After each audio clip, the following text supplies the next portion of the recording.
The first time Maya Chen touched my face, we were in her studio at 3 in the morning. Harsh lights blazing down on us while she adjusted my jawline for what must have been the 100th shot. Her fingers were cold from holding the camera, gentle as they tilted my chin up, and when our eyes met over the lens, something electric passed between us that had nothing to do with the fashion shoot we were supposed to be finishing. I was Isabella Hart, 26 years old, one of the highest-paid supermodels in the world, and I'd spent my entire adult life being photographed by hundreds of professionals. But none of them had ever made me feel the way Maya did in that moment, like she was seeing past the makeup and the perfect angles straight into parts of myself I'd been hiding for years. And I knew with terrifying certainty that everything between us was about to change. Tell me where you're watching from. Drop your city in the comments below, and if stories like mine resonate with you, please hit that subscribe button. Your support helps us reach more people who need to know not alone in discovering who they really are. My name is Isabella Hart, and 5 years ago I was living the dream life that millions of girls fantasize about. I'd been discovered at 16 in a shopping mall in Phoenix, signed to elite model management by 17, and by 21 I was walking runways in Paris, Milan, and New York. My face sold everything from perfume to luxury cars. I dated actors and musicians, always carefully chosen by my management to maintain the right image. I had penthouses in Manhattan and Los Angeles, a closet full of designer clothes, and more money than I knew what to do with. What I didn't have was anything real. Every relationship was a transaction. Every friendship felt performative. And I'd become so good at being Isabella Hart, the supermodel, that I'd forgotten who Isabella Hart, the person, actually was. I went through the motions of my life on autopilot, smiling for cameras, attending parties I didn't enjoy, dating men I didn't love, and wondering if this hollow feeling in my chest was just what adulthood felt like. Then I met Maya, and everything I thought I knew about myself shattered. It happened during Fashion Week in New York. My agency had booked me for a major Vogue spread with Maya Chen, a rising star photographer who'd made waves with her raw, intimate portraits of women. She was 32, 6 years older than me, and had a reputation for being difficult to work with because she demanded complete creative control and refused to retouch her photos beyond basic color correction. Models either loved her or hated her, and I was curious which camp I'd fall into. The shoot was scheduled for a converted warehouse in Brooklyn, far from the glossy studios I usually worked in. When I arrived with my hair and makeup team, Maya was setting up equipment, wearing paint-splattered jeans and a black tank top, her long dark hair pulled back in a messy bun. She looked up when I walked in, and I swear the world stopped for just a second. "Isabella," she said, her voice low and slightly raspy, "I've been looking forward to this. Your face has incredible structure, but all your previous shoots hide it under too much styling. Today we're stripping it all back."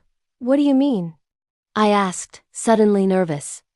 "I mean minimal makeup, hair down and natural, real expressions instead of the dead-eyed stare you give most cameras." She walked closer, studying my face with an intensity that made my breath catch. "I want to photograph Isabella, not the product your agency has packaged." No photographer had ever talked to me like that before. They usually wanted me to be exactly the package my agency had created.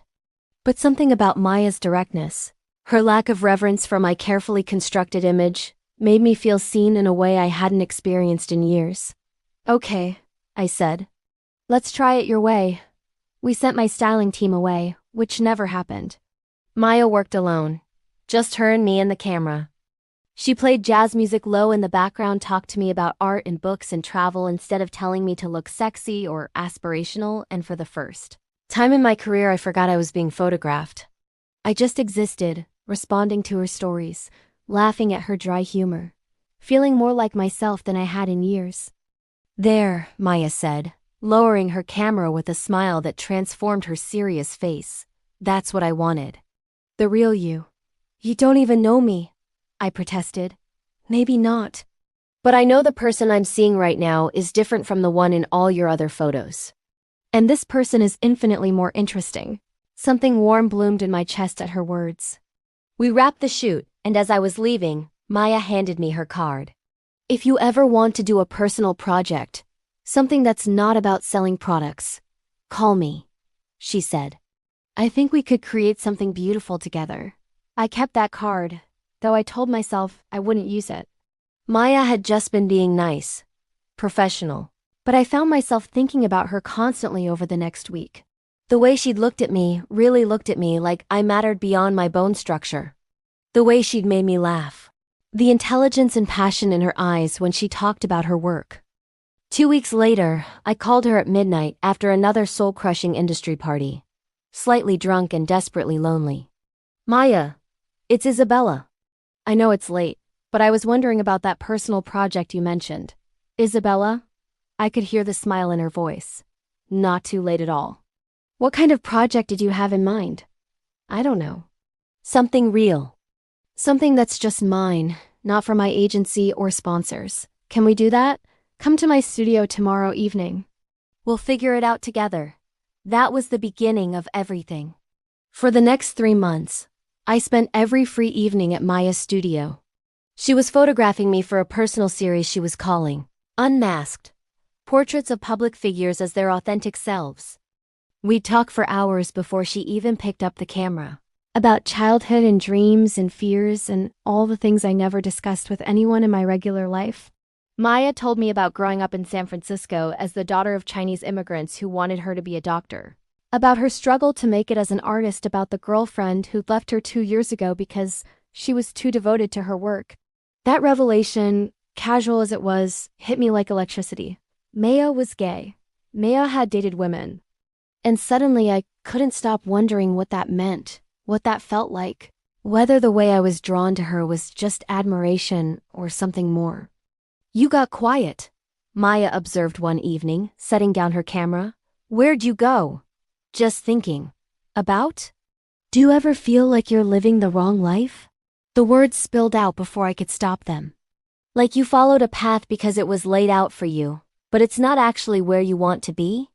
Maya came and sat beside me on the old couch in her studio, close enough that our shoulders touched. Every day until I stopped trying to be what my parents wanted and started being who I am. It was terrifying and painful and the best decision I ever made. How did you know that you were living wrong? She looked at me then, really looked at me, and I felt exposed in a way that had nothing to do with cameras. Because I was numb, going through motions, not feeling anything real. And then I met someone who woke me up, made me feel alive for the first time, and I couldn't go back to sleep after that. Who was she? My photography professor in college. She was brilliant and intense, and she saw potential in me that no one else had. I fell for her completely, even though it terrified me because I'd never felt that way about a woman before. Never felt that way about anyone, actually. My heart was pounding. What happened? She was married, so nothing happened physically. But emotionally, that connection changed everything. Made me realize I'd been lying to myself about who I was, what I wanted. I came out right after graduation, lost some family and friends, gained others, and finally started living authentically. Do you regret it? The pain? Sometimes. The choice? Never. She touched my hand gently. Isabella, why are you asking me this? Because I think I'm falling for you. Because you make me feel things I've never felt for any of the men I've dated. Because I'm terrified that I'm not who I've always thought I was. I don't know, I said instead. Just curious, I guess. But Maya was too perceptive to buy that. She squeezed my hand once, then stood up. Whenever you're ready to know, I'm here. After that night, I couldn't pretend anymore. I was attracted to Maya. Deeply, undeniably attracted to her in a way I'd never experienced. I started noticing everything about her. The way she bit her lip when concentrating. The strength in her hands. The curve of her neck when she tilted her head. The way her eyes lit up when she talked about something she was passionate about. I found excuses to touch her, to stand close, to make her laugh just so I could see that rare smile. And I started questioning everything about my life. All the relationships with men that had felt like performance. The way I'd always been more invested in female friendships than romantic partnerships. The actresses and models I'd claimed to admire but maybe had been attracted to without realizing it. At 26, I was facing the possibility that I'd been lying to myself for my entire adult life. 4 months after we'd started working together, everything came to a head. We were in Mia's studio late at night, finishing up a session, when she showed me the photos on her computer. I looked different in Maya's images than I did in any professional shots. I looked alive and vulnerable and real, and it made my chest ache to see myself that way. "You're incredible," I whispered, staring at the screen. "The way you see people. It's like you capture their souls."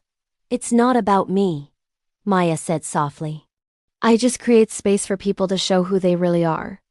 You did the hard work of being brave enough to do that. I turned to look at her, and she was so close, her dark eyes intense on mine. "Maya, I need to tell you something." "Okay, I think I'm falling for you." I don't know what that means about me, and I'm terrified because I've never felt this way before. Certainly not about a woman. But I can't keep pretending I don't feel it. Maya's expression was unreadable. "Isabella, you're in an incredibly public position. If you're questioning your sexuality, that's something you need to explore carefully and privately, not with someone who could end up as tabloid fodder if this goes wrong. Is that a no? That's me being protective of you. I've been where you are, figuring out who I am while dealing with external pressure. It's hard enough without cameras and headlines." She reached up and touched my face gently. "But if you're asking if I feel this too, the answer is yes. I've been falling for you since that first shoot." "Then let's figure it out together," I said. "Carefully and privately, like you said. But together." Maya kissed me then, soft and questioning, and it was like every cheesy song and movie scene I'd never understood suddenly made perfect sense. Her lips were soft and warm, her hands gentle in my hair, and when we pulled apart, I was crying because it felt like coming home after years of being lost. "Are you okay?" Maya asked, wiping my tears with her thumbs. "I'm perfect. For the first time in my life, I'm actually perfect." We kept our relationship completely secret for the next 6 months. I'd go to Maya's apartment through side entrances. We'd order in instead of going to restaurants, and we built a private world where I could explore this new part of myself without judgment or pressure. Maya was patient as I figured out what it meant to be with a woman, to be attracted to women, to possibly be gay or bisexual or whatever label fit. With her, I learned what real intimacy was. Not the performative sexuality of magazine shoots and red carpets, but genuine connection and vulnerability. Maya knew me in ways no one else did. She saw past Isabella Hart, the supermodel, to all my insecurities and dreams and fears, and she loved me anyway. I'd never felt so seen or so safe with another person. But keeping the secret was exhausting.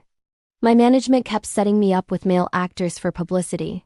I had to pretend Maya was just my photographer when people asked about her. We couldn't hold hands in public or go on normal dates, and the constant hiding started to wear on both of us. 8 months into our relationship, everything changed. A paparazzi photographer caught us kissing in Maya's car outside her apartment building.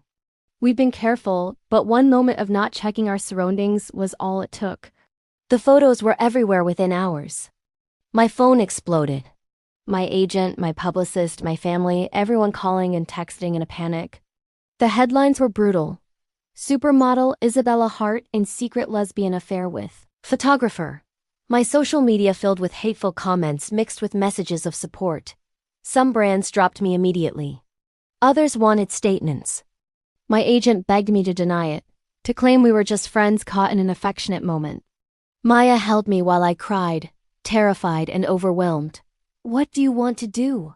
she asked. "I'll support whatever choice you make." I looked at her, this brilliant, beautiful woman who'd helped me find myself, and I knew I couldn't go back to hiding.